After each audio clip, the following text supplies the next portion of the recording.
که بچا کې داسې خراب عادتونه وي او دی و چې دا خراب عادتونه دا د زمانه لر شي او دغه رنګ دومره خراب عادتونه وي چې د خلکو مخ کې هغه راتلی نه شي هسې نه خلک راپسې وخاندي د داسې عادتونو لر کولو دپاره ډېره زیاته زبردست او اعلی وظیفه ده.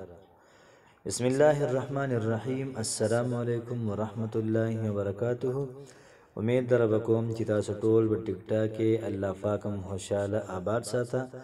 الله پاک دې موږ او تاسو ټول له چا محتاجۍ نه صرف د الله پاک موږ او تاسو ټول د خپلې بندګۍ محتاجه کړي. الله پاک دې زموږ او تاسو ټولو نه ټول بد عادات دا لر کړي. نن چې کومه زموږ وظیفه ده د ډېره زیاته اعلی وظیفه ده ځکه زموږ بعض روحونه داسې وي چې هغوی کې داسې عادات وي او ډیر زیات خراب عادتونه پکې وي. نو دغه خراب عادتونه د یو مجلس نه نشي ورتلی. هسې نه زه د مجلس ته ورشم او زما د خراب کم عادتونه دي هسې نه خلکو له په دې باندې قار ورنه شي او بېعزتي راله ونه کړي. زموږ داسې خویندې دي بعضې چې د هغوی عادات داسې وي چې په خپل مې هغوی ته پته ده چې زموږ د عادت دا ټیک نه دی خو بیا هم هغوی کوشش کوي خو د عادتونه دا نشي پرېښودی. یاد ساتئ چې عادت بلا په بسم الله باندې نه وړي. نو موږ کوشش کوو انشاءالله العزیز خلکو دا متل دا موږ غلط ثابتو. نو انشاءالله د دې وظیفې په برکت باندې به څومره چې خراب عادات دي دا ټول به محترمو دا لر شي. که چېرته په نارینهو کې وي یا چېرته په زنانو کې وي یا دغه رنګې جینکو کې وي یا دغه رنګې بوډاګانو یا بوډۍ کې وي نو څومره چې خراب عادات دي د ټولو نه د نجات حاصلولو دپاره دا وظیفه ډېره زیاته پاورفل او ډېره زیاته اعلی وظیفه ده.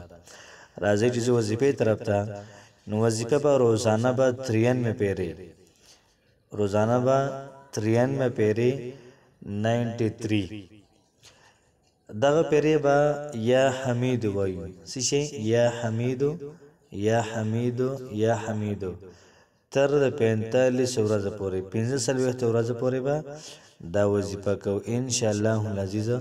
تاسو روزانه د یا حمیدو ورد کوئ دغه ذکر کوئ بیا تماشا کوئ چې الله پاک څنګه تاسو نه خراب عادات دا لر کوي.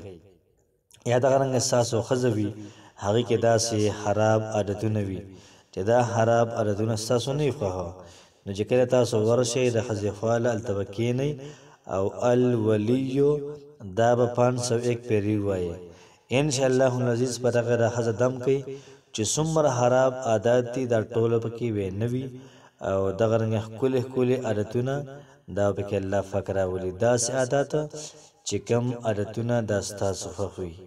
الله پاک هم خوشحاله ساته. السلام علیکم ورحمت الله وبرکاته.